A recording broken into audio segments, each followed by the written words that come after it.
ఈరోజు scholarship fees reimbursement విషయంలో దాదాపుగా 14,000 కోట్ల రూపాయలు విడుదల చేయకుండా 4.5 సంవత్సరాల నుంచి విడుదల చేయకుండా ప్రభుత్వం చోద్యం చూస్తూ దాదాపుగా 22 లక్షల నుంచి 25 లక్షల మంది విద్యార్థులు ఈరోజు విద్య అందక నాణ్యమైన ప్రమాణాలు లేక ఈరోజు అగౌరవ గోచరంగా ఏర్పడుతుంది. ఇప్పటికి కూడా ప్రభుత్వము 4.5 సంవత్సరాల నుంచి 14,000 కోట్ల రూపాయలు విడుదల చేయకుండా ఈరోజు గద్దెనెక్కినటువంటి సీఎం రేవంత్ రెడ్డి గారు గాడి నిద్రలో ఉన్నారా అని అర్థం కావట్లేదు. ఇప్పటికైనా ప్రభుత్వము నిద్ర నుంచి లేచి త్వరిత గతినగా స్కాలర్షిప్లు ఫీజు రియంబర్స్మెంట్ విడుదల చేయాలని విజ్ఞప్తి చేస్తున్నాం, డిమాండ్ చేస్తున్నాం. త్వరిత గతినగా విడుదల చేయకపోతే నీ పీఠాలు కదిలేటట్టు, నీ యొక్క ప్రభుత్వం కుప్పకూలేటట్టు యుద్ధానికి శ్రీకారం చుట్టడానికి అఖిల భారతీయ విద్యార్థి పరిషత్తు కంకణం కట్టుకొని శ్రీకారం చుట్టబోతుందని ఈరోజు ప్రభుత్వాన్ని హెచ్చరిస్తున్నాం.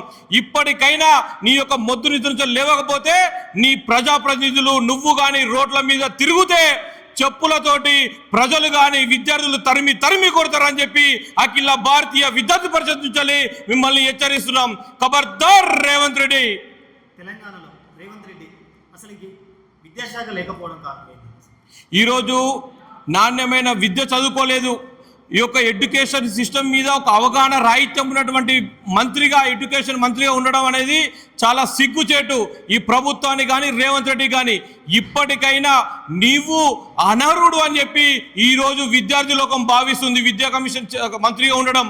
కాబట్టి నువ్వు కొంచెం నాణ్యమైన ప్రొఫెసర్ లాంటి విద్యా ప్రమాణాలు రానున్న రోజుల్లో రానున్న భవిష్యత్తుకు అందించే విధంగా అలాంటి మంత్రిని విద్యాశాఖ మంత్రిగా పెట్టాలని ఏబీపీ డిమాండ్ చేస్తుంది.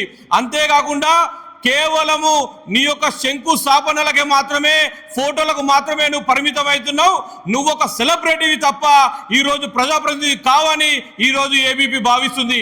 ఎందుకోసం అంటే ఈరోజు ఫిలిం అవర్స్ కానీ ఆఖరికి చిన్న యాక్టర్ ఇంటికి సెలబ్రిటీ కూడా పోయి షోలు చేస్తున్నావు తప్ప నువ్వు ప్రజాప్రతినిధి కావని ఏబీపీ భావిస్తుంది.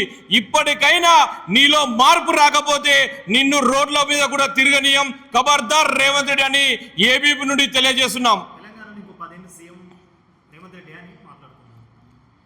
అన్న అక్కడ గుర్తుపెట్టుకోవాలి, 10 సంవత్సరాలు కాదు 100 సంవత్సరాలు ఉండు. నువ్వు మేనిఫెస్టో ప్రకారం ఏ విధంగా నువ్వు గెలిచావో ఆ విధంగా నువ్వు కార్యక్రమాలు చేయాలి, ఆ విధంగా మేనిఫెస్టో ఇంప్లిమెంటేషన్ చేయాలి. కానీ ఇంతవరకు నీ మేనిఫెస్టో ఒక్కటి కూడా ఇంప్లిమెంటేషన్ కాలేదు. నాకేమనిపిస్తుందంటే నువ్వు 10 సంవత్సరాలు కాదు, 10 నెలలు కూడా కాదు, 10 రోజులు ఉండవో అని నాకు భయం అవుతుంది. ఎందుకంటే నీ ఇంటి నుంచి మొదలు పెడితే నీ ప్రభుత్వం మొత్తం కూడా రాజకీయంగా నిన్ను ఎప్పుడు తీసేద్దామని ఆలోచిస్తున్నారు. ఫస్ట్ నువ్వు చూసుకోవాల్సింది ఏంటంటే నీ ఇంటి నుంచెల్లా చూసుకో. నీ ఇంట్లోనే రాజకీయాలు అవుతున్నాయి, నిన్నే ఫస్ట్ బయటికి వెళ్ళగొట్టేటట్టున్నారు. కాబట్టి రేవంత్ రెడ్డి ప్రగల్భాలు మాటలు బంద్ చేసుకొని నీ యొక్క చుట్టుపక్కల ఏం జరుగుతుందో గమనించుకో.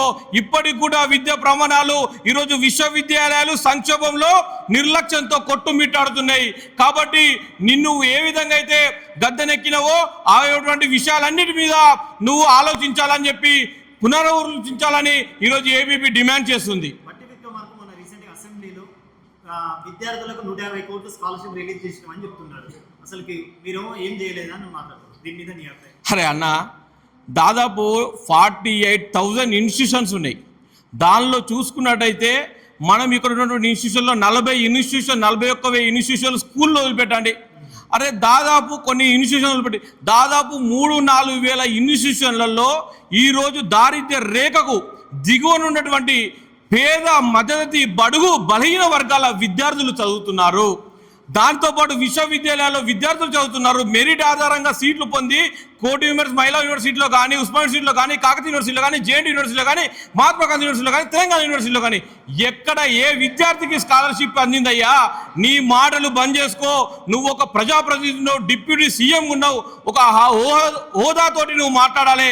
కానీ ఇష్టం వచ్చినట్టు రోడ్ల పండు బిచ్చగాని లెక్క ఇంకోటి మాట్లాడు. వాడు నయ్యం ఇంకా అద్భుతంగా మాట్లాడతాడు. కాబట్టి నువ్వు ఇప్పటికైనా పునరాలోచించుకొని నువ్వు మాట్లాడే పదాలు, నువ్వు మాట్లాడే విషయాలపైన పరిజ్ఞానంతో మాట్లాడాలని ఈరోజు ఉస్మాన్ యూనివర్సిటీ విద్యార్థుల లోకం నీకు విజ్ఞప్తి చేస్తుంది, డిమాండ్ కూడా చేస్తుంది.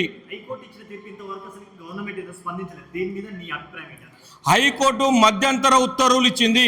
మధ్యంతర ఉత్తర్వులు అంటే ఈరోజు నెక్స్ట్ అకాడమిక్ ఇయర్ నుంచి విద్యార్థుల దగ్గర నుంచి డబ్బులు వసూలు చేయడం అంటే ప్రభుత్వానికి మొట్టికాయలు వేయడమే.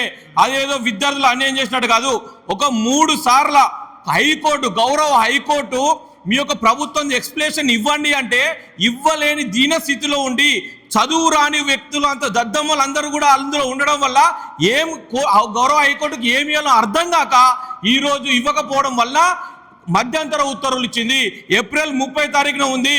కాబట్టి ఇప్పటికైనా ప్రభుత్వము నీ దగ్గర ఏ సమాధానం చెప్పలేకపోతే ఉస్మానియా యూనివర్సిటీ నుంచి పరిశోధక విద్యార్థులు మేమున్నాం, దానికి సమాధానం రాసేంత సత్తా ఉండాలో మేమున్నాం.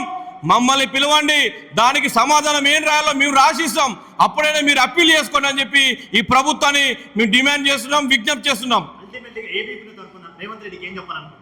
ఒక్కటే చెప్తున్నాం, మిస్టర్ రేవంత్ రెడ్డి రానున్న రోజులలో scholarship, fees reimbursement Osmania university కేంద్రంగా ప్రొఫెసర్ల భర్తీ చేయకపోతే నువ్వు రోడ్డు మీద కూడా తిరగనీయము.